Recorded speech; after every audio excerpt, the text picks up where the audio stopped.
recording, I don't know. Maybe I pressed something. The steering rack, as you can see there.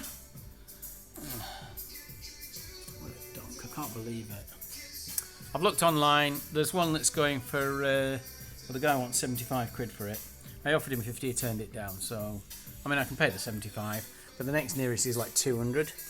It's missing the ends as well, so if I pay 200, I want the whole thing, not just the centre bit. But yeah, that'll be alright. I think once we're done, once I get this in, get those 2 bolts on there, possibly do a weld around that. I don't know, it's steel, isn't it? So I should be able to weld it okay if I want to.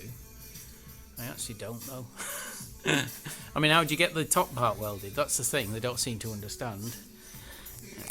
So I could just put a wide thing on it, couldn't I? Hey-de-ho.